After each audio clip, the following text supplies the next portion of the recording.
Very happy good evening to all my dear students. और कल हम लोगों ने ऑक्सीडेशन स्टेट डिस्कस किया था। अब उसी से रिलेटेड टॉपिक है, लेकिन आज का topic examination point of view से बहुत इंपॉर्टेंट टॉपिक है।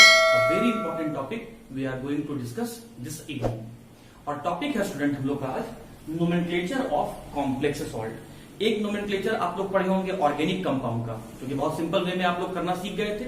एग्जैक्टली स्टूडेंट यहां भी नोमेनक्लेचर बहुत सिंपल है, लेकिन अंतर यह है कि हम लोग इस बार ऑर्गेनिक कंपाउंड का नोमेनक्लेचर नहीं करने जा रहे हैं, हम लोग इनऑर्गेनिक कंपाउंड का नोमेनक्लेचर करना जान रहे हैं। नोमेनक्लेचर का मतलब होता है naming process. The process of naming is known as the nomenclature.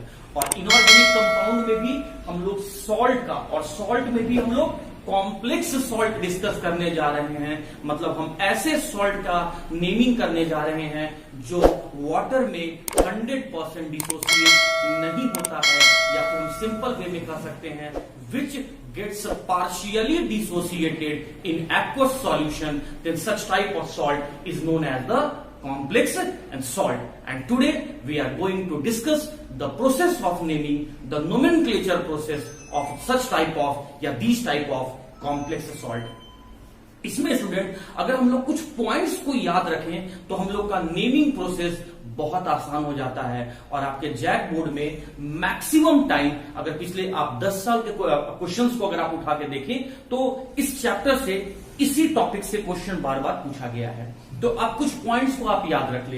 ये जो पॉइंट्स मैं यहां पर लिखा हूं आप अपने फेयर कॉपी में नोट्स कॉपी में नोट डाउन कर लेंगे। रूल कोई आपसे नहीं पूछेगा, बस वो सीधे कॉम्प्लेक्स सॉल्ट देके आपको उस कंपाउंड का नेमिंग पूछ लेगा। अगर आप नेमिंग सही करते हैं देन इसका मतलब है कि आप ऑब्वियसली आप रूल्स वगैरह जानते हैं, अच्छे से जानते हैं। तो आइए पहले हम लोग रूल्स डिस्कस कर लेते हैं। मैंने पहले लिखा है यूनिवर्सल पॉइंट। यूनिवर्सल पॉइंट कहने का मतलब है स्टूडेंट कि वो हर जगह एप्लीकेबल है, सभी टाइप के कॉम्प्लेक्स सॉल्ट में एप्लीकेबल है। तो क्या कहता है पहला point, start naming with small letter. सबसे पहला बात आपको ध्यान रखना है कि जब कभी भी आप कॉम्प्लेक्स सॉल्ट का नेमिंग करेंगे तो आप सबसे पहले स्टूडेंट स्मॉल लेटर से ही नेमिंग करना शुरू करेंगे। और उसके बाद कहता है कि put a small gap between cation and अनायन।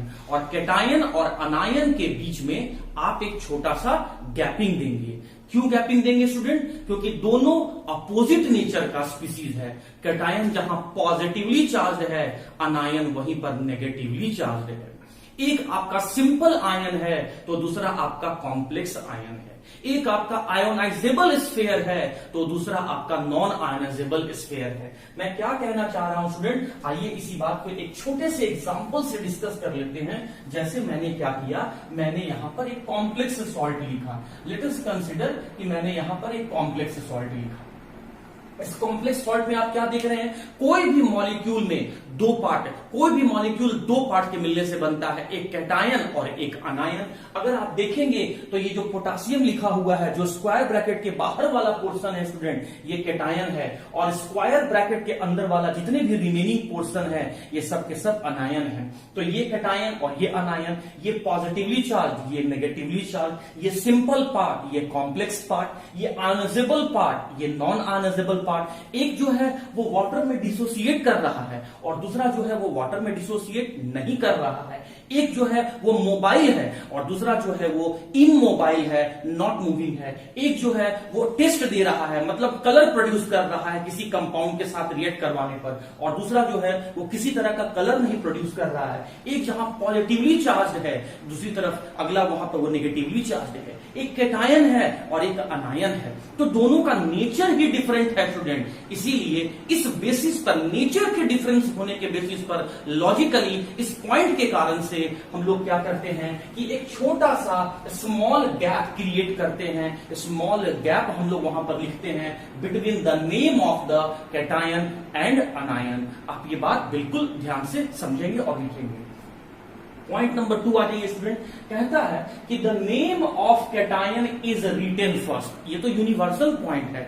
आज तक हम लोग जितनी तरह का भी सॉल्ट इससे पहले पढ़ रहे थे उसमें हर बार हम लोग कैटायन का नाम ही सब पहले लिख रहे थे। जैसे फॉर एग्जांपल मैं फिर से एक एग्जांपल यहाँ पे कंसीडर कर रहा हूँ। एक सिंपल सॉल्ट लेता हूँ स्टूडेंट, जो जिससे आप लोग सबको बहुत अच्छे से फैमिलियर है, जान परिचित है, वो आपका जान पहचान का है, दैट इज NaCl। अगर हम बात कर ले तो इसमें अगर आप इसको पहले डिसोसिएट करेंगे तो Na के ऊपर पॉजिटिव चार्ज और Cl के ऊपर नेगेटिव चार्ज, और अगर मैं इसका नेमिंग करने बोलूं तो आप इसका नाम बोलेंगे सोडियम क्लोराइड। तो आपने क्या किया, पहले कैटायन का नाम ही पहले बोला, बाद में आपने अनायन का नाम बोला। एग्जैक्टली स्टूडेंट, अगर मैं कोई और सॉल्ट अगर यहां पर लूं और इसको अगर मैं डिसोसिएट करूं तो ये भी डिसोसिएट होकर Cu2+ और SO4 2- के फॉर्म में आ जाएगा।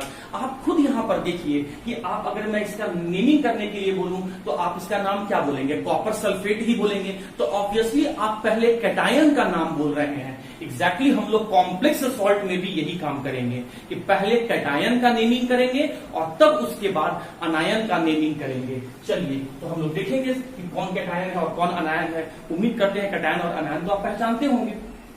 हाँ जी, तो यही यूनिवर्सल पॉइंट का सेकेंड पॉइंट कहता है कि the name of cation is written first. पहले कैटायन का नाम लिखना, followed by the name of anion. उस कैटायन के नेमिंग के बाद आप अनायन का नेमिंग करना।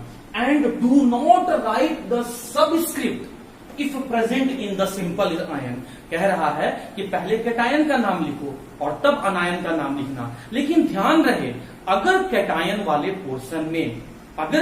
वाले पोर्शन में सिंपल आयन है और उस सिंपल आयन का कोई सबस्क्रिप्ट है तो उस सबस्क्रिप्ट को नहीं लिखें।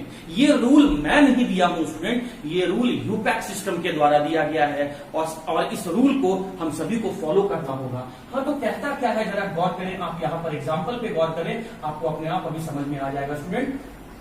कहता है कि पहले कैटायन का नेमिंग करेंगे तब अनायन का नेमिंग करेंगे। तो चलिए पहले हम लोग यहाँ पर इस कैटायन का नेमिंग करेंगे और उसके बाद इस अनायन का नेमिंग करेंगे। उसके बाद क्या कहता है कि अगर कैटायन वाले पोर्शन में मतलब सिंपल आयन हो, कैटायन वाले पोर्शन में सिंपल आयन हो, कैसे पहचानोगे सिंपल आयन है, तो वो स्क्वायर ब्रैकेट से बाहर लिखा हुआ रहेगा। आप देख सकते हैं कि स्क्वायर ब्रैकेट से बाहर लिखा हुआ है सिंपल आयन है और वो आपका कैटायन बना हुआ है। तो अगर सिंपल आयन में, कैटायन में अगर सिंपल आयन है और उस सिंपल आयन में कोई सबस्क्रिप्ट लिखा हुआ है, किसी एलिमेंट के सिंबल के नीचे कोई अगर वैल्यू, कोई नंबर लिखा हुआ रहे तो वो नंबर कहलाता है स्टूडेंट सबस्क्रिप्ट। तो आप देख सकते हैं कि यहां पर सबस्क्रिप्ट के फॉर्म में आपका 4 लिखा हुआ है। तो यही कहता है कि do not right the subscript if present in the simple ion. अगर कोई सबस्क्रिप्ट है तो उस सबस्क्रिप्ट को मेंशन करने का कोई जरूरत नहीं है। तो जब आप इसका नेमिंग करेंगे तो आप इसका नाम सिर्फ पोटासियम बोलेंगे, आप इसका नाम टेट्रा पोटासियम नहीं बोलेंगे।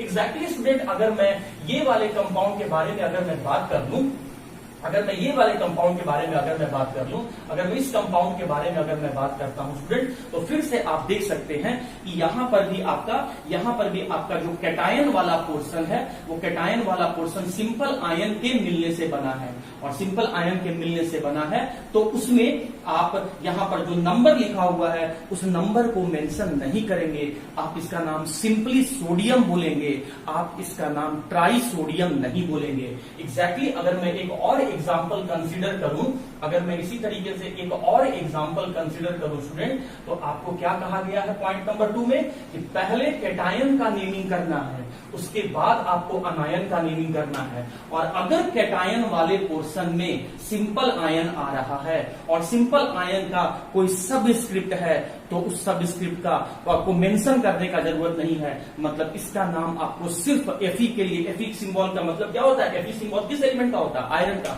तो आपको सिर्फ यहां पर आयरन बोलना है, आपको यहां पर टेट्रा आयरन नहीं बोलना है। तो उम्मीद करता हूं कि पहला 2 यूनिवर्सल पॉइंट आपको समझ में आ गया होगा।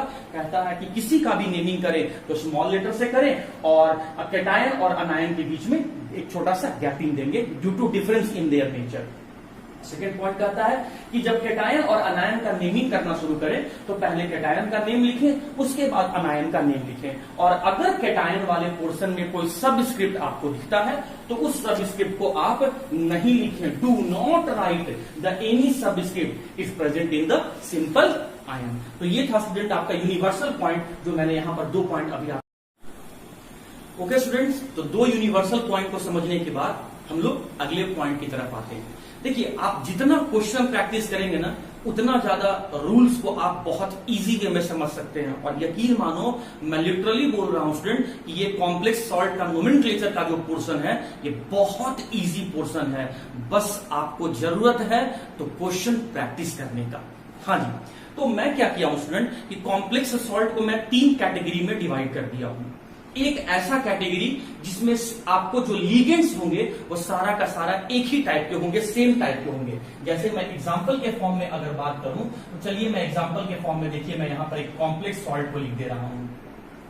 मैं यहाँ पे कॉम्प्लेक्स सॉल्ट को लिख दे रहा हूं। तो यहां पर जब मैंने ये कॉम्प्लेक्स सॉल्ट लिखा तो इतना तो आपको पता है स्टूडेंट कि लीगेंड्स कौन है और सेंट्रल मेटल एटम कौन है। तो हमेशा लीगेंड और central metal atom square bracket के अंदर लिखा हुआ होता है, कोऑर्डिनेशन स्फीयर के अंदर इंक्लोज किया हुआ होता है, उसके अंदर ही लिखा हुआ होता है। तो आप जरा देखें कि Fe तो सेंट्रल मेटल एटम हो गया, और उसके बाद जो यहां पर लिखा हुआ जो स्पीसीज है वो तो लीगेंड्स है। और कितने लीगेंड्स हैं? 6 लीगेंड्स हैं। और 6 लीगेंड जो भी हैं वो सारे के सारे सेम टाइप के हैं। तो हम लोग टाइप 1 में ऐसे कॉम्प्लेक्स सॉल्ट के नेमिंग को देखेंगे जिसमें सिर्फ और सिर्फ एक ही टाइप का लीगेंड प्रेजेंट होगा। लेकिन अगर मैं बात करूं स्टूडेंट टाइप 2 के बारे में, तो टाइप 2 के बारे में स्टूडेंट आपको क्या देखने को मिलेगा, आप यहां पर देखें, अभी आपको तुरंत समझ में आएगा। देखिए, अगर आप बात करें स्टूडेंट, तो मैंने फिर से एक कॉम्प्लेक्स सॉल्ट यहां पर लिखा है, और आपको कॉम्प्लेक्स सॉल्ट में लीगेंड और सेंट्रल मेटल एटम तो पहचानने आता है कि लीगेंड और सेंट्रल मेटल एटम हमेशा स्क्वायर ब्रैकेट में, जिसे हम कोऑर्डिनेशन स्फीयर या नॉन आयनाइजेबल स्फीयर कहते हैं, उसी में इंक्लोज करके बंद करके लिखा हुआ रहता है। तो आइए स्क्वायर ब्रैकेट के अंदर चलते हैं। तो ये जो CO लिखा हुआ है, ये तो कोबाल्ट सेंट्रल मेटल एटम है, और उसके बाद जो भी स्पीसीज लिखे गए हैं वो सारे के सारे स्पीसीज लीगेंड्स हैं। और अगर आप देखेंगे स्टूडेंट, तो लीगेंड्स भी अलग अलग टाइप के हैं, लीगेंड्स भी अलग अलग टाइप के हैं। तो टाइप 2 में मैं ऐसे कॉम्प्लेक्स सॉल्ट का नेमिंग आपको बताऊंगा जहां पर more than 1 type of ligand is present. अगर आप देखेंगे तो यहां पर देखिए, NH3 का नाम मैंने आपको पहले बताया था अमाइन, H2O का नाम मैंने पहले आपको बताया था एक्वा, और Cl का नाम भी पहले मैंने आपको बताया था और आज भी बताऊंगा, इसका नाम क्लोराइडो। तो अगर आप काउंट करें, उसके नीचे का सबस्क्रिप्ट को देखें तो 4, कुछ नहीं मेंशन है तो 1, कुछ नहीं मेंशन है तो 1, तो 1, 1, 2 + 4, 6। तो इस कॉम्प्लेक्स सॉल्ट में भी 6 लीगेंड है, इस कॉम्प्लेक्स सॉल्ट में भी 6 ही लीगेंड है। लेकिन दोनों में डिफरेंस क्या है? दोनों में से पहला डिफरेंस तो यही दिख रहा है कि इसमें जितने भी लीगेंड्स हैं ये सेम टाइप के हैं, और ये जितने भी लीगेंड्स हैं ये डिफरेंट टाइप के हैं। तो टाइप 1 में हम लोग ऐसे कॉम्प्लेक्स सॉल्ट का नेमिंग देखेंगे जहां पर सारे के सारे लीगेंड सेम हैं, इसीलिए मैंने लिखा है रूल्स फॉर टाइप 1। और टाइप 2 में हम लोग वैसे लीगेंड को, हम लोग वैसे कॉम्प्लेक्स सॉल्ट को देखेंगे जहां पर डिफरेंट टाइप का लीगेंड प्रेजेंट है, जिसे हम टाइप 2 में पढ़ेंगे, टाइप 2 में जिसको मैंने कैटेगराइज किया है। और टाइप 3 में मैं क्या करूंगा स्टूडेंट कि मैं ऐसा कॉम्प्लेक्स सॉल्ट लूंगा जिसमें दोनों कैटायन और अनायन, कैटायन और अनायन दोनों का दोनों ही कॉम्प्लेक्स हो, दोनों का दोनों ही कॉम्प्लेक्स हो। तो आप देख सकते हैं how to identify the complex, how to identify the complex ion. कैसे आप पहचानोगे कि कॉम्प्लेक्स सॉल्ट में कैटायन और अनायन जो है वो कॉम्प्लेक्स है? तो both the part will be enclose या written in the square bracket. Square bracket में लिखा हुआ होगा तो वो कोऑर्डिनेशन स्फीयर होगा, वो आयनाइजेबल स्फीयर होगा, वो कॉम्प्लेक्स आयन होगा। ये वाला पोर्शन कैटायन, ये वाला पोर्शन अनायन। और आप देख सकते हैं कैटायन भी स्क्वायर ब्रैकेट में लिखा हुआ है, अनायन भी आपका स्क्वायर ब्रैकेट में लिखा हुआ है। तो टाइप 3 के में हम लोग ऐसे कॉम्प्लेक्स सॉल्ट का नेमिंग देखेंगे जहां पर कैटायन और अनायन दोनों का दोनों ही कॉम्प्लेक्स है। तो आइए स्टूडेंट हम लोग यहां से स्टार्ट करते हैं rules for type 1। Rules for type 1 complex salt, मतलब हम लोग ऐसे कॉम्प्लेक्स सॉल्ट को देखेंगे जहां पर आपका सिर्फ एक ही टाइप का लीगेंड प्रेजेंट होगा, containing only 1 type of. Rules को डिस्कस करते हैं फॉर टाइप 1। टाइप 1 कहने का मतलब ऐसे कॉम्प्लेक्स सॉल्ट जिसमें लीगेंड सेम टाइप के होंगे। How many ligands are present, या what is the coordination number? 6 and all the ligand are of same type. What is the coordination number? 4, which means how many ligand are attached? 4 ligand are attach, और चारों का चारों ligand कैसा है student, same है। इसीलिए हम लोग इस तरह के कॉम्प्लेक्स सॉल्ट को टाइप 1 में कैटेगराइज किए हुए हैं। क्या कहता है, देखो यूनिवर्सल पॉइंट तो लेके चलना ही है कि पहले आपको कैटायन का नेमिंग करना है। तो चलो यार पहले हम लोग कैटायन का नेमिंग करेंगे, लेकिन ध्यान रहे आयोनाइजेबल वाले पार्ट में सब स्क्रिप्ट को नहीं लिखना है। तो के सिंबल किस एलिमेंट का है, पोटासियम, तो मुझे पोटासियम लिखना है। लेकिन फिर से ध्यान रहे स्मॉल लेटर से स्टार्ट करना है। स्टूडेंट स्मॉल लेटर यहां लिखने का लॉजिक ये है कि ये कॉम्प्लेक्स सॉल्ट है, और कॉम्प्लेक्स सॉल्ट का मतलब which are not completely dissociated, completely dissociate नहीं होगा, और इसीलिए इसका प्रायोरिटी थोड़ा सा कम है, और इसीलिए इसको स्मॉल लेटर से लिखा जाता है। तो यहां पर मैंने यहां पे पोटासियम लिख दिया। टेट्रा पोटासियम नहीं होगा, सबस्क्रिप्ट नहीं लिखना है, 4 को नहीं लिखना है, टेट्रा नहीं लिखना है, इसीलिए मैंने पोटासियम लिखा। तो कैटायन का नाम मैंने पहले लिखा, तब अनायन का नाम लिखूंगा। कैटायन में भी अगर अनअजेबल पार्ट है तो उसका सबस्क्रिप्ट नहीं लिखना है, तो इसीलिए मैंने यहां पर पोटासियम लिखा। अब देखो इसके बाद मैंने क्या कहा कि अगर इसमें देखिए sequence for naming of complex part, अब मैंने इस अनअजेबल वाले पार्ट का, कैटायन वाले पार्ट का नेमिंग कर लिया, तो मुझे अब अनायन वाले पार्ट का नेमिंग करना है। सिंपल पार्ट का नेमिंग कर लिया, तो कॉम्प्लेक्स पार्ट का नेमिंग करना है। तो वो क्या करता है, sequence for naming of complex part, मतलब जब आप कॉम्प्लेक्स पार्ट का नेमिंग करेंगे तो कुछ इस क्रम में करेंगे, कुछ इस ऑर्डर में करेंगे, कुछ इस फॉर्म में करेंगे। सबसे पहले किसका नाम लिखेंगे आप, सबसे पहले लिगेंड्स का नाम लिखेंगे, उसके बाद किसका नाम लिखेंगे आप, सेंट्रल मेटल एटम का नाम लिखेंगे, और उसके बाद क्या लिखेंगे, ऑक्सीडेशन नंबर लिखेंगे। लेकिन ध्यान रहे स्टूडेंट, जब कभी भी ऑक्सीडेशन नंबर को आप लिखेंगे तो स्मॉल ब्रैकेट में लिखेंगे। इस स्मॉल ब्रैकेट को हम लोग केमिस्ट्री में स्मॉल ब्रैकेट नहीं बोलते हैं, इसे हम लोग पैरेंथेसिस बोलते हैं। और पैरेंथेसिस का मतलब ही है कि आपको स्मॉल ब्रैकेट में लिखना है। किसको लिखना है, ऑक्सीडेशन नंबर को लिखना है, और किस फॉर्म में लिखना है, रोमन नंबर में लिखना है। उम्मीद करता हूं कि रोमन नंबर तो आपको लिखने आता होगा। जैसे जैसे अगर मैं 1 को रोमन में लिखूं, 1 को अगर मैं रोमन में लिखूं तो कैसे लिखूंगा, ऐसे लिखूंगा। अगर 2 को रोमन में लिखूं तो कैसे लिखूंगा, ऐसे लिखूंगा। 3 को रोमन में लिखूं तो कैसे लिखूंगा, ऐसे लिखूंगा। तो ये अरेबिक नंबर है और ये रोमन नंबर है। तो कहता है कि जब कभी भी कॉम्प्लेक्स पार्ट का नेमिंग करना तो पहले लिगेंड्स का नाम लिखना, उसके बाद सेंट्रल मेटल एटम का नाम लिखना, और सेंट्रल मेटल एटम के नाम के बाद ऑक्सीडेशन नंबर को लिखना। लेकिन ऑक्सीडेशन नंबर को आप पैरेंथेसिस में लिखना और रोमन नंबर में ही ऑक्सीडेशन नंबर को लिखना। तो देखिए ये तीनों में कुछ कुछ करेक्शन है। तीनों के नाम को जब हम लिखेंगे तो कुछ कुछ सावधानियां, कुछ कुछ प्रिकॉशन लेंगे। मैं फिर से रिपीट कर रहा हूं, बहुत इजी है रूल्स। आप रूल को समझो कि जब कभी भी आप कॉम्प्लेक्स पार्ट का नेमिंग करोगे तो पहले लिगेंड का नाम, फिर उसके बाद सेंट्रल मेटल एटम का नाम, और तब उसके बाद ऑक्सीडेशन नंबर का नाम लिखना है ना, वैल्यू लिखना है। और जब कभी भी इनका नाम लिखेंगे तो थोड़ा सा प्रिकॉशन लेंगे। प्रिकॉशन क्या लेंगे, आइए मैं यहां से स्टार्ट करता हूं। ऑक्सीडेशन नंबर का नाम लिखते समय क्या प्रिकॉशन लेंगे कि ऑक्सीडेशन नंबर हम जब कभी भी लिखेंगे, ऑक्सीडेशन नंबर जब कभी भी लिखेंगे तो रोमन नंबर में लिखेंगे, और उस रोमन नंबर को हम लोग पैरेंथेसिस में ही लिखेंगे, मतलब स्मॉल ब्रैकेट में लिखेंगे। ये बात मुझे तब याद रखना है जब मुझे ऑक्सीडेशन नंबर को लिखना है। मैं एग्जाम्पल से बताऊंगा। उसके बाद देखिए फिर क्या कहता है, लिगेंड के नाम को लिखते समय मुझे क्या सावधानी बरतना है।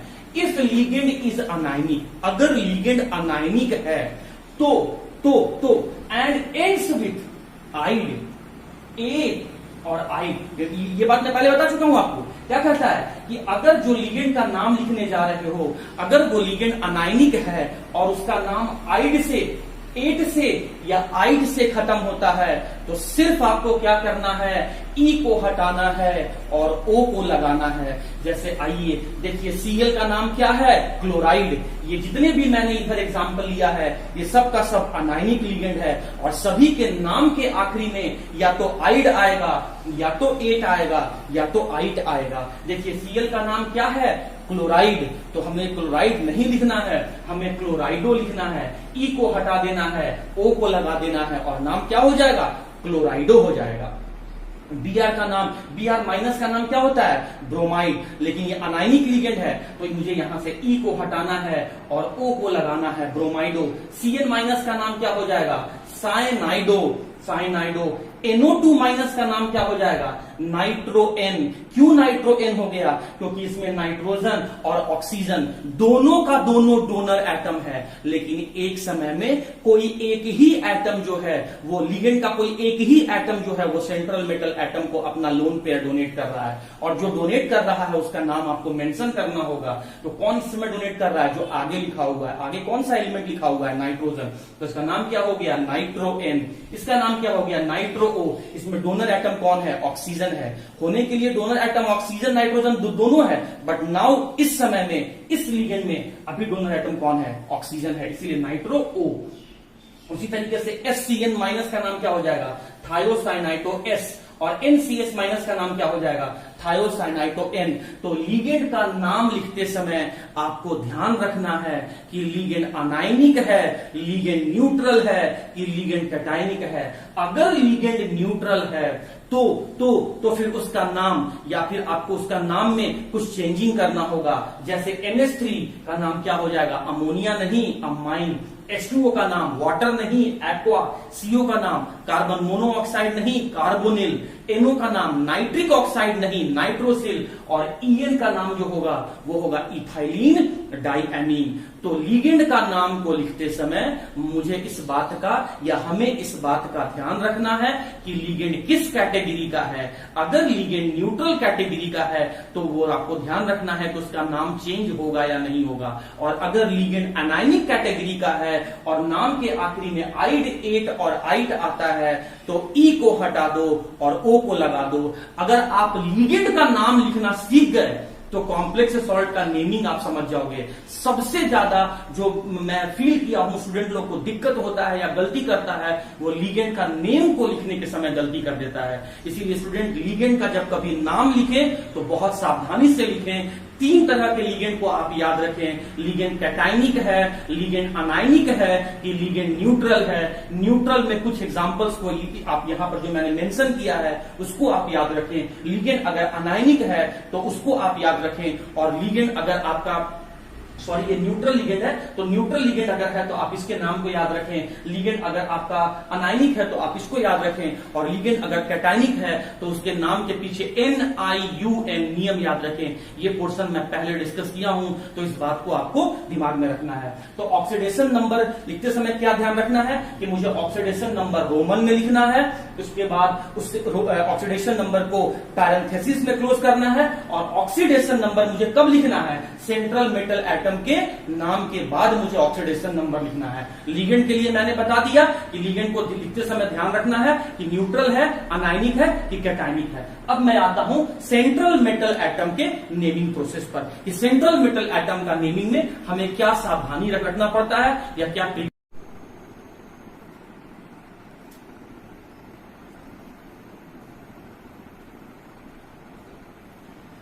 ओके स्टूडेंट्स, तो सेंट्रल मेटल एटम के नेमिंग के समय मुझे किस बात का या हमें किस बात का ध्यान रखना पड़ता है कि जो सेंट्रल मेटल एटम है वो प्रेजेंट कहां है? वो कैटायन पार्ट में प्रेजेंट है कि वो अनायन पार्ट में प्रेजेंट है? जैसे अगर आप इस कॉम्प्लेक्स सॉल्ट को अगर आप देखें तो यहां जो सेंट्रल मेटल एटम है वो अनायन पार्ट में प्रेजेंट है। लेकिन जब आप इस कॉम्प्लेक्स सॉल्ट को देख रहे हैं तो इस कॉम्प्लेक्स सॉल्ट में जो सेंट्रल मेटल एटम है वो कैटायन पार्ट में प्रेजेंट है। तो क्या सावधानी लेना है कि जब सेंट्रल मेटल एटम कैटायन में प्रेजेंट है तो उसका नेम में कोई चेंज नहीं होता है। यूजुअल नेम मतलब वही नाम आपको बोलना है जो नाम आप पीरियोडिक टेबल में देखकर बोलते हैं। जैसे कॉपर, यहां Cu सिंबल का नाम क्या है? कॉपर है। लेकिन कब कॉपर बोलना है? जब वो कैटायन में प्रेजेंट है। लेकिन जब यही कॉपर अनायन में प्रेजेंट हो जाए तो उसका नाम को मॉडिफाई किया गया है, नाम को बदला गया है, मॉडिफाइड नेम है। और नाम के पीछे में वर्ड ATE जोड़ा गया है और नाम इसका कॉपर नहीं होके इसका नाम हो जाता है क्यूपरेट। क्यूपरेट, क्यूपरेट। अभी बहुत सारे एग्जांपल्स हैं स्टूडेंट, आप इन बातों को समझो। मैं क्या कह रहा हूं कि जैसे ऑक्सीडेशन नंबर और लिगेंड्स के नाम को लिखते समय आप सावधानियां बरत रहे थे, आप प्रिकॉशन ले रहे थे, उसी तरीके से सेंट्रल मेटल एटम का नेमिंग करते समय आपको प्रिकॉशन लेना है। प्रिकॉशन ये लेना है कि आपको देखना है कि सेंट्रल मेटल एटम कैटायन में प्रेजेंट है कि अनायन में प्रेजेंट है। अगर सेंट्रल मेटल एटम कैटायन में प्रेजेंट है तो उसके नाम को में कोई चेंजिंग नहीं करना है, यूजुअल नेम लिखना है। Just pronounce the name whatever you pronounce in the periodic table, मतलब जो पीरियोडिक टेबल में आप देखकर बोलते हो वही बोलना है। लेकिन अगर अनायन पार्ट में प्रेजेंट हो जाएगा तो सफिक्स 8 लगाना है, उसके नाम को मॉडिफाई करना है, उसके नाम को चेंज करना है। जैसे Cr सिंबल, ये सिंबल किस मेटल के बारे में बताता है? क्रोमियम। तो जब Cr क्रोमियम जब कैटायन में होगा तो इसका नाम आपको क्रोमियम ही बोलना है। लेकिन जब यही क्रोमियम अनायन में बन के आ जाएगा तो इसका नाम क्रोमेट हो जाएगा, क्रोमेट हो जाएगा। Fe किस मेटल का सिंबल है? आयरन। तो जब ये Fe कैटायन में रहे तो यहां पर आयरन, और जब यही Fe अनायन में रहे तो इसका नाम आयरन नहीं बोलना है स्टूडेंट, इसका नाम आपको फेरेट बोलना है। Ag अगर कैटायन में प्रेजेंट हो तो इसका नाम आपको सिल्वर बोलना है। लेकिन जब यही Ag अनायन में प्रेजेंट हो तो इसका नाम आपको आर्जेंटेट बोलना है। थोड़ा सा आपको सावधानी बरतना है, प्रिकॉशन लेना है, आर्जेंटेट बोलना है। Au ये सिंबल किस मेटल का है? गोल्ड का। तो जब Au कैटायन में रहे तो इसका नाम आपको गोल्ड बोलना है। लेकिन जब यही गोल्ड Au सिंबल का मेटल अनायन में रहे तो इसका नाम गोल्डेट नहीं होता है, इसका नाम होता है ऑरेट, ऑरेट, ऑरेट। Pb किस मेटल का सिंबल है? Pb सिंबल है लेड का। तो जब Pb कैटायन में प्रेजेंट हो तो उसका नाम आपको लेड बोलना है। लेकिन अगर वही Pb अनायन में प्रेजेंट हो तो उसका नाम प्लम्बेट बोलना है, प्लम्बेट बोलना है, प्लम्बेट बोलना है। Sn किस मेटल का नाम है? Tin, tin. तो टिन लिखना है। लेकिन जब यही आपका अनायन में प्रेजेंट हो तो इसका नाम आपको स्टैनेट लिखना है।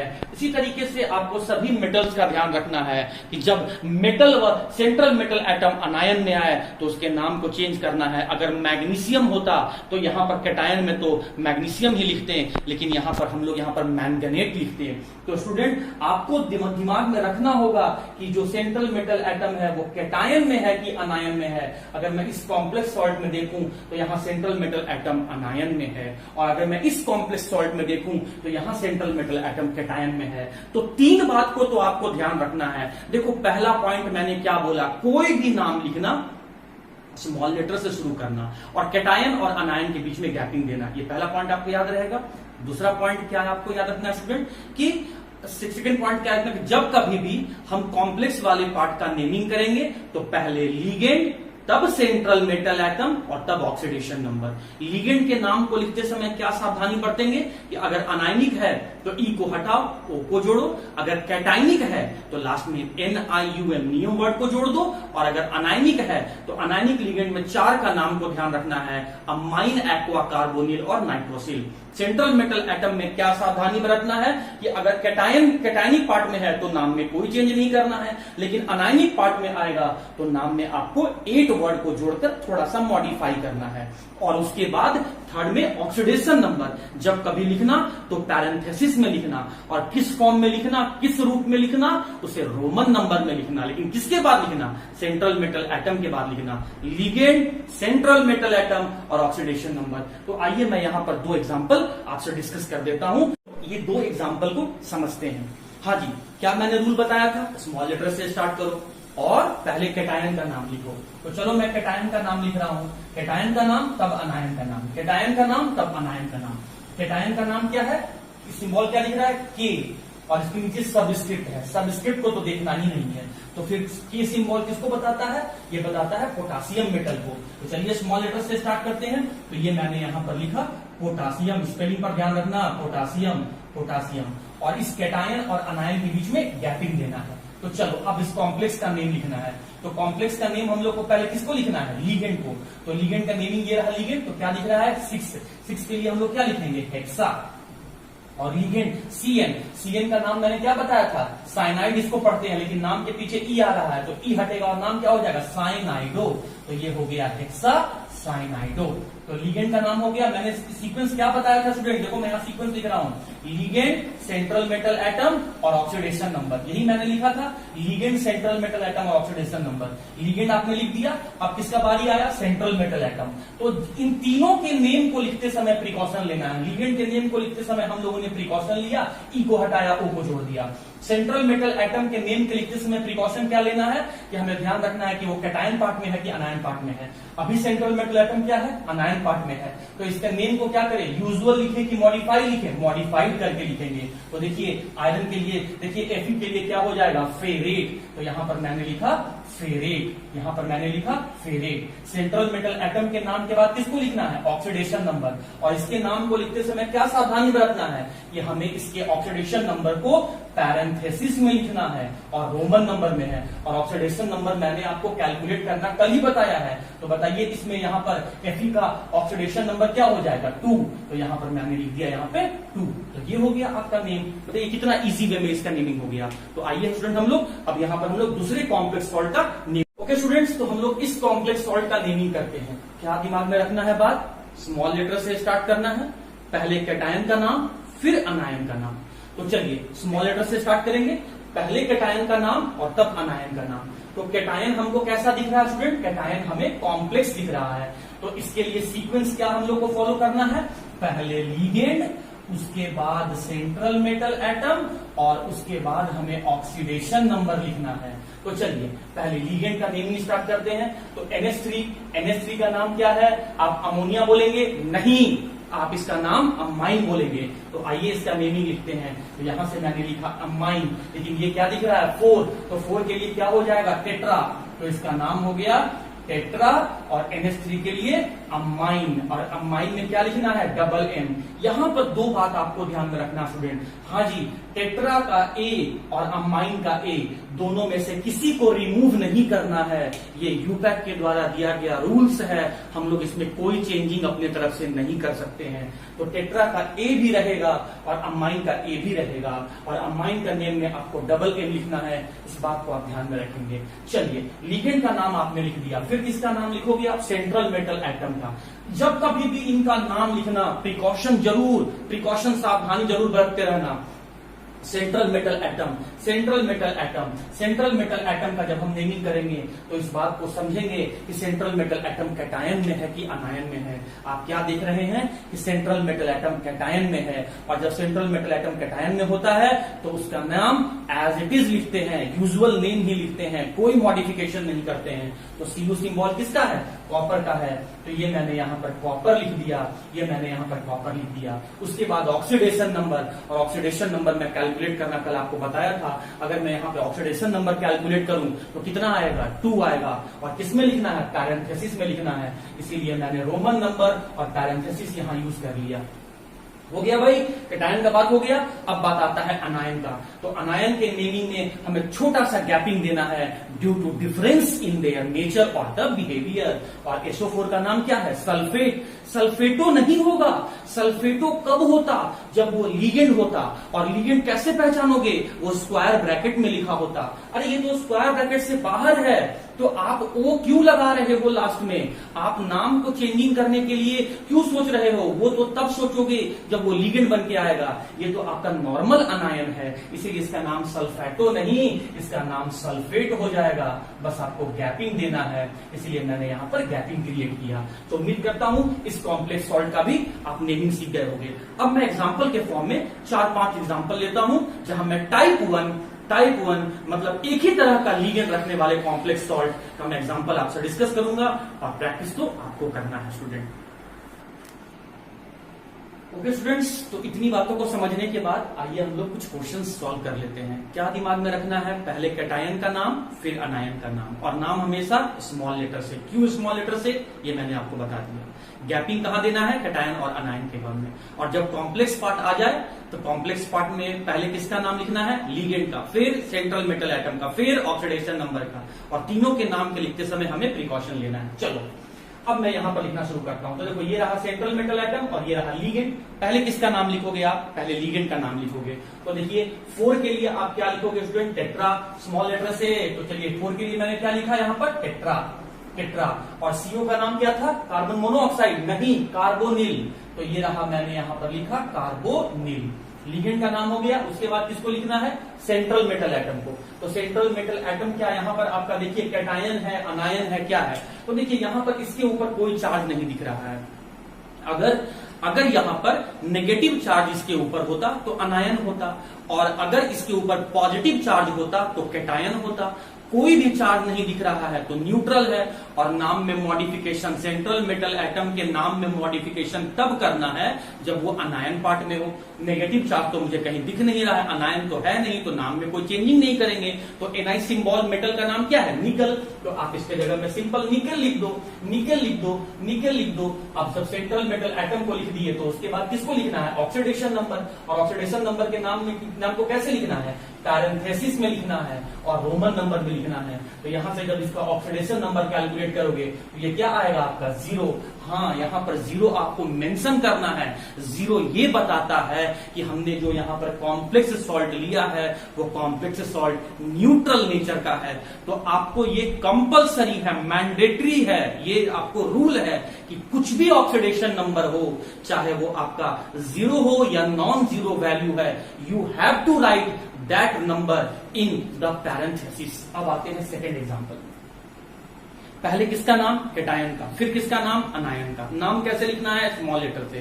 कैटायन और अनायन के बीच में क्या करना है? गैपिंग लिखना है। तो चलो पहले कैटायन का नाम तब अनायन का नाम। लेकिन जब मैं कैटायन का नेमिंग करने के लिए गया तो मुझे क्या दिखने लगा? कॉम्प्लेक्स दिखने लगा। कैसे पहचाने तुम की कॉम्प्लेक्स है? स्क्वायर ब्रैकेट से पहचाने हम की कॉम्प्लेक्स है। कॉम्प्लेक्स का मतलब क्या होता है? Which does not gets completely dissociated in aqueous solution, जो वाटर में 100% डिसोसिएट नहीं होगा। हाँ जी, तो जब मैं इस कॉम्प्लेक्स पार्ट का नेमिंग करने के लिए गया तो किस सीक्वेंस में लिखना है? लिगेंड, सेंट्रल मेटल एटम और तब ऑक्सीडेशन नंबर। तो चलिए लिगेंड को मैं लिख रहा हूं। तो 2 के लिए मैं क्या लिखूंगा? Di, di, small letter di. और NH3 का नाम क्या है? Ammine, ammine, double M, ammine हो गया। उसके बाद लिगेंड के नेमिंग के बाद किसका लिखना है? सेंट्रल मेटल एटम का नाम लिखना है। लेकिन सेंट्रल मेटल एटम के नाम को लिखते समय भी प्रिकॉशन लेना है। आपको देखना है कि सेंट्रल मेटल एटम कैटायन में है कि अनायन में है। तो ये पोर्शन कैटायन है, ये पोर्शन अनायन है। तो सेंट्रल मेटल एटम कैटायन में है, मतलब नाम में कोई चेंजिंग नहीं करना है। तो Ag सिंबल का नाम क्या है? सिल्वर। तो आप स्टूडेंट यहाँ पर सिल्वर लिख दो। तो इसीलिए मैंने यहाँ पर सिल्वर लिख दिया। और जब सेंट्रल मेटल एटम का नाम हो गया तो पैरेंथेसिस में मुझे यहाँ पर ऑक्सीडेशन नंबर लिखना है। और ऑक्सीडेशन नंबर किस फॉर्म में लिखना है? रोमन नंबर में। और स्टूडेंट अगर आप ऑक्सीडेशन नंबर कैलकुलेट करना जानते होंगे तो इसमें इस मेटल का ऑक्सीडेशन नंबर कितना आ रहा है? 1 आ रहा है। अगर ऑक्सीडेशन नंबर आप निकालना नहीं जानते हैं तो आप पहले मेरा इसके प्रीवियस वीडियो को आप देखें और ऑक्सीडेशन नंबर क्वेश्चन पे प्रैक्टिस करें।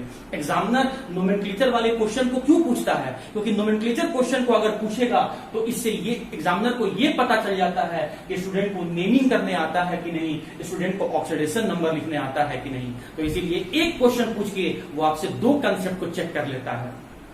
आइए थर्ड एग्जांपल में आते हैं। अरे ये मुझे क्या दिख रहा है? ये तो मुझे यहाँ पर सिर्फ कॉम्प्लेक्स दिख रहा है और वो अनायनिक पोर्शन में है। कैसे पहचाने? नेगेटिव चार्ज है। तो जब कभी भी कॉम्प्लेक्स का नाम लिखना होगा तो क्या ऑर्डर है? लिगेंड, सेंट्रल मेटल एटम, तब ऑक्सीडेशन नंबर। तो चलिए लिगेंड को हम लोग लिख रहे हैं, लेकिन नेमिंग कैसे लिखना है? स्मॉल लेटर से। स्मॉल लेटर लिखने का लॉजिक क्या है मैं बता दिया। 3 के लिए मैं क्या लिखूंगा स्टूडेंट? ट्राई। 3 के लिए मैं लिखूंगा ट्राई, ट्राई। और C2O4 का नाम क्या है? ऑक्सलेट। लेकिन ये अनायनिक लिगेंड है तो नाम के पीछे O लग जाएगा, तो इसका नाम हो जाएगा ऑक्सलेटो। गैपिंग नहीं देना कहीं, ट्राई ऑक्सलेटो।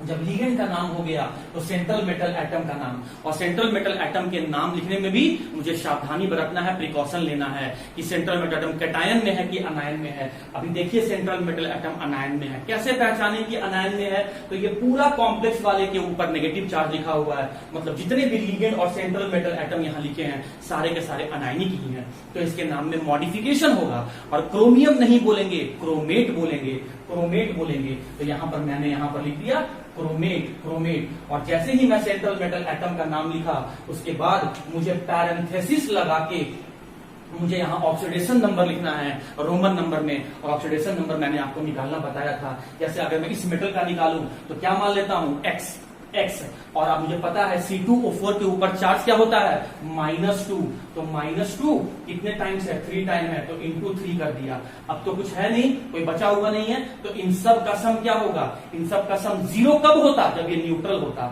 लेकिन न्यूट्रल तो है नहीं, तो चार्ज स्पीसीज है, तो इक्वल टू क्या हो जाएगा, जो चार्ज लिखा हुआ है -3। आप इसे सॉल्व करेंगे तो x -6 इक्वल्स टू -3, और सॉल्व करेंगे तो x बराबर 3 आएगा, और इस 3 को मुझे रोमन नंबर में यहां पर लिख देना है। कितना इजी है नेमिंग करना। स्टूडेंट आप प्रैक्टिस करो। ऑक्सीडेशन नंबर तो मैं यहाँ डायरेक्ट लिख सकता था जैसे मैं यहाँ पर लिखा हूं, लेकिन मैं आपको निकालना भी सिखा दिया। स्टूडेंट आखिर मुझे ऑक्सीडेशन नंबर डायरेक्टली बिना पेन चलाए वर्बली मैं कैसे कैलकुलेट कर रहा हूँ। प्रैक्टिस स्टूडेंट, मेरे पास कोई मैजिक नहीं है, मैं कोई स्पाइडरमैन नहीं हूं, मेरे पास सिर्फ प्रैक्टिस है। मैंने इतने क्वेश्चन का प्रैक्टिस कर रखा है, इतने टाइम से मैं इस चीज को डिक्टेट कर रहा हूं, समझा रहा हूं कि मैं बिना पेन उठाए भी इस तरह के कंपाउंड का नेमिंग और ऑक्सीडेशन नंबर कैलकुलेट कर सकता हूं। इसी उस तरह से आप भी कर सकते हैं। All you need to do is practice and practice and practice. अब आते हैं स्टूडेंट फोर्थ वाले क्वेश्चन पर। फिर मुझे इसका नेमिंग करना है। यहां तो सिर्फ क्या दिख रहा है कि ये कॉम्प्लेक्स वाला पोर्शन है और इसके ऊपर पॉजिटिव चार्ज है, इसका मतलब ये जो कॉम्प्लेक्स है वो कैटायनिक कॉम्प्लेक्स है, यहां तो कोई अनायनिक है ही नहीं। एक बात और स्टूडेंट आपको दिमाग में रखना है कि ये इसके ऊपर जितने भी कॉम्प्लेक्स थे ये न्यूट्रल थे, लेकिन ये जो कॉम्प्लेक्स है ये आपका आयनिक है, इसीलिए लास्ट में आपको आयन जरूर लिखना है। अगर यहां पर आयनिक कॉम्प्लेक्स है, आयनिक में चाहे वो अनायनिक रहे चाहे कैटायनिक रहे, तो लास्ट में आपको आयन वर्ड जरूर से लिखना है, मैंडेटरी है, कंपलसरी है। चलिए इसका मीनिंग करते हैं। तो देखिए हम क्या देख रहे हैं, कॉम्प्लेक्स पार्ट है, उसके अलावा तो कोई पार्ट है नहीं, कॉम्प्लेक्स पार्ट है। तो कॉम्प्लेक्स पार्ट में पहले किसका नाम लिखना है, किस ऑर्डर में लिखना है, क्या सीक्वेंस मैंने बताया आपको, लिगेंड, सेंट्रल मेटल एटम और ऑक्सीडेशन नंबर, लेकिन तीनों का नाम लिखते समय प्रिकॉशन लेना है। तो चलो पहले लिगेंड का नाम लिखा स्मॉल लेटर से। 6 के लिए मैं क्या लिखूंगा, हेक्सा, 6 के लिए हेक्सा, और H2O के लिए क्या लिखूंगा, एक्वा। हाँ यहाँ पर डबल ए होगा, ये हेक्सा का ए भी रहेगा और एक्वा का ए भी रहेगा, एलिमिनेशन नहीं होगा, कुछ रिमूव नहीं करेंगे, एज इट इज रहेगा। ये यूपैक के द्वारा दिया गया रूल है, हम लोग चेंजिंग नहीं कर सकते। तो इसके लिए हो गया हेक्सा एक्वा। अब जब लिगेंड का नाम हो गया तो सेंट्रल मेटल एटम का नेमिंग कर लेते हैं। सेंट्रल मेटल एटम देखो आप यहाँ पे, क्या ये सेंट्रल मेटल एटम कैटायनिक है कि अनायनिक है, देख सकते हैं इसके ऊपर पॉजिटिव चार्ज है, मतलब कैटायनिक है, मतलब उसका नाम यूजुअल नेम रहेगा, कोई चेंजिंग नहीं होगा। तो Fe सिंबल का नाम क्या है, आयरन। तो ये मैंने यहां पर लिखा स्टूडेंट आयरन, और सेंट्रल मेटल एटम के नाम के बाद मुझे पैरेंथेसिस में ऑक्सीडेशन नंबर लिखना है। ऑक्सीडेशन नंबर आपको कैलकुलेट करना मैंने सिखाया था। तो यहां पर जो ऑक्सीडेशन नंबर होगा ये होगा आपका 2, और उसके बाद आप क्या देख रहे हैं, ये आयनिक स्पीसीज है, इसीलिए लास्ट में आपको यहाँ पर आयन वर्ड को जोड़ देना है। इस तरीके से मैंने यहाँ पर कुछ एग्जाम्पल डिस्कस कर लिया। 1-2 एग्जाम्पल मैं और डिस्कस कर देता हूं, और आज हम लोग सिर्फ टाइप 1 पढ़ेंगे, टाइप 2 और टाइप 3 हम लोग नोमेनक्लेचर का कल देखेंगे स्टूडेंट। ओके स्टूडेंट्स, तो हम लोग ये 3 कॉम्प्लेक्स सॉल्ट और है टाइप 1 के लिए सफिशिएंट है स्टूडेंट। अगर आप मैंने इतने जो एग्जांपल्स मैंने बताया अगर आप कर लोगे तो टाइप 1 आपके लिए इजी हो जाएगा। टाइप 1 में मैंने कैसे कॉम्प्लेक्स सॉल्ट को लिया है, जहां पर सिर्फ एक ही टाइप का लिगेंड है, एक लिगेंड नहीं है, एक ही टाइप का लिगेंड है। जैसे यहाँ पर टोटल लिगेंड कितने हैं, 4 है, लेकिन टाइप वाइज सब 1 है। यहाँ पर टोटल लिगेंड कितने हैं, 4 है, लेकिन टाइप वाइज 1 है। यहाँ पर टोटल लिगेंड कितने हैं, 6 है, लेकिन टाइप क्या है, 1 ही है। तो चलिए पहले कैटायन का नाम फिर अनायन का नाम, और कैटायन और अनायन के नाम के बीच में स्मॉल गैपिंग देंगे। उसके बाद नाम हमेशा स्मॉल लेटर से स्टार्ट करेंगे, और जब कभी भी कॉम्प्लेक्स का नेमिंग करेंगे तो पहले लिगेंड, सेंट्रल मेटल एटम और तब ऑक्सीडेशन नंबर, और इन तीनों का नाम को लिखते समय हमें प्रिकॉशन लेना है, सावधानी बरतना है। तो चलिए ये रहा कैटायन और ये रहा अनायन। उसके बाद आप क्या देख रहे हैं स्टूडेंट, ये जो कॉम्प्लेक्स है ये न्यूट्रल है, इसके ऊपर कोई चार्ज नहीं है, लेकिन ये यहाँ पर नेगेटिव चार्ज है, मतलब ये अनायनिक कॉम्प्लेक्स है, और इसके ऊपर पॉजिटिव चार्ज है, मतलब ये आयनिक कॉम्प्लेक्स है। तो पहले क्या कहता है, पहले कैटायन का नेमिंग करो। तो चलो कैटायन का नेमिंग कर रहे हैं। तो NH4 का नाम क्या होता है, अमोनियम।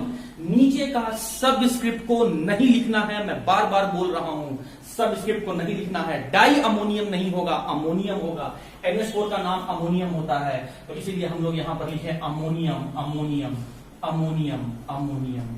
कैटायन और अनायन के नेमिंग के बीच में गैपिंग देना है, तो छोटा सा गैपिंग हम लोग यहां पर देंगे। जब कॉम्प्लेक्स का नेमिंग करने के लिए आएंगे तो पहले लिगेंड का नाम, तो ये 4 के लिए क्या लिखेंगे, टेट्रा। 4 के लिए क्या लिखेंगे स्टूडेंट, टेट्रा, गैपिंग के साथ टेट्रा। और F के लिए क्या बोलते हैं, F सिंबल किसका है, फ्लोराइड, लेकिन ये अनायनिक लिगेंड है तो E हटेगा, O आ जाएगा, तो इसका नाम हो जाएगा फ्लोराइडो, फ्लोराइडो, फ्लोराइडो, FLU, फ्लू फ्लू, फ्लोराइडो। और लिगेंड जब हो गया तो उसके बाद central metal atom, central metal atom, और सेंट्रल मेटल एटम के नाम को लिखते समय भी प्रिकॉशन लेना है। अगर अनायनिक पार्ट में है तो नाम में मॉडिफिकेशन होगा, तो CO यहां पर देख रहे हैं जो सेंट्रल मेटल एटम है वो अनायनिक पार्ट में है तो नाम में मॉडिफिकेशन होगा, 8 लग जाएगा तो नाम क्या हो जाएगा, कोबाल्टेट, कोबाल्टेट, कोबाल्टेट। तो CO के लिए हमने यहां पर लिखा कोबाल्टेट, कोबाल्टेट। और उसके बाद यहां पर पैरेंथेसिस देके मुझे ऑक्सीडेशन नंबर लिखना होगा। ऑक्सीडेशन नंबर कैलकुलेट करना तो मैंने आपको सिखाया था स्टूडेंट, मैंने बताया था कि NH4 के ऊपर +1 चार्ज होता है तो +1 2 टाइम है तो into 2 plus central metal atom का X, और फ्लोरीन के ऊपर जो चार्ज होता है वो -1 कितने टाइम है, 4 टाइम है तो इंटू 4, और न्यूट्रल कॉम्प्लेक्स है तो इन सभी का सम हो जाएगा इक्वल टू 0। +1 इंटू 2 क्या हो जाएगा, 2 प्लस X, -1 इंटू 4 क्या हो जाएगा, देखो ना यहाँ पर -1 इंटू 4 क्या हो जाएगा, -4 इक्वल टू 0, तो X इक्वल टू क्या आ जाएगा, +2 आ जाएगा। तो हम लोग यहाँ पर रोमन नंबर में ऑक्सीडेशन नंबर को मेंशन कर दिए, कितना इजी है ना। अब आते हैं इस एग्जांपल में, तो चलिए आप इसका एग्जांपल का नाम खुद भी प्रैक्टिस कर सकते हैं स्टूडेंट। चलिए स्टार्ट करते हैं। इसकी कॉम्प्लेक्स पार्ट है, पहले किसका नाम, लिगेंड का नाम। तो लिगेंड के लिए देखिए यहाँ पर 4 के लिए हम लोग क्या लिखेंगे, टेट्रा, स्मॉल लेटर से टेट्रा। Cl का नाम क्या हो जाएगा, क्लोराइडो, क्लोराइडो, लिगेंड का नाम हो गया। उसके बाद किसका नाम लिखोगे, सेंट्रल मेटल एटम का नाम। उसमें नाम को लिखते समय क्या सावधानी बरतना है कि वो कैटायन पार्ट में है कि अनायन पार्ट में है। आप देख सकते हैं कि इस स्क्वायर ब्रैकेट के ऊपर नेगेटिव चार्ज लिखा हुआ है, मतलब यहाँ central metal atom anionic part में है, मतलब उसके नाम में चेंजिंग होगा। प्लैटिनम नहीं, लास्ट में 8 लगा दो, प्लैटिनेट, प्लैटिनेट, प्लैटिनेट। और उसके बाद आप क्या करो, सेंट्रल मेटल एटम का नाम को लिखने के बाद स्मॉल ब्रैकेट में मतलब पैरेंथेसिस में आप रोमन नंबर में लिखो ऑक्सीडेशन नंबर। तो यहां से ऑक्सीडेशन नंबर कैलकुलेट करोगे तो कितना आएगा स्टूडेंट, 2 आएगा। कैलकुलेट करके देख लो, मैंने कल आपको लिखना बताया था। और ये न्यूट्रल नहीं है, ये आयनिक कॉम्प्लेक्स है, तो लास्ट में आपको वर्ड आयन जरूर लिखना है। लास्ट एग्जांपल में आते हैं स्टूडेंट, आइए। पहले कैटायन का नाम, उसके बाद अनायन का नाम। तो ये पूरा पोर्शन कैटायन ही है, तो पहले कैटायन का नेमिंग करेंगे। लेकिन ये कैटायन वाले पोर्शन में मुझे स्क्वायर ब्रैकेट दिख रहा है, कॉम्प्लेक्स पार्ट दिख रहा है, तो इस कॉम्प्लेक्स पार्ट में पहले किसका नेमिंग करना है, लिगेंड का, तब सेंट्रल मेटल एटम का, और तब ऑक्सीडेशन नंबर। तो लिगेंड के लिए 6 के लिए मैं क्या लिखूंगा, हेक्सा, स्मॉल लेटर से हेक्सा। और NO2 का नाम मैंने क्या बताया था, नाइट्रो एन, याद होगा तो आपको, अगर हेक्सा नाइट्रो एन बहुत इंपॉर्टेंट है। NO2 जब कभी आता है स्टूडेंट, गलती करके आता है एग्जाम में, तो nitro N, hexa nitro N.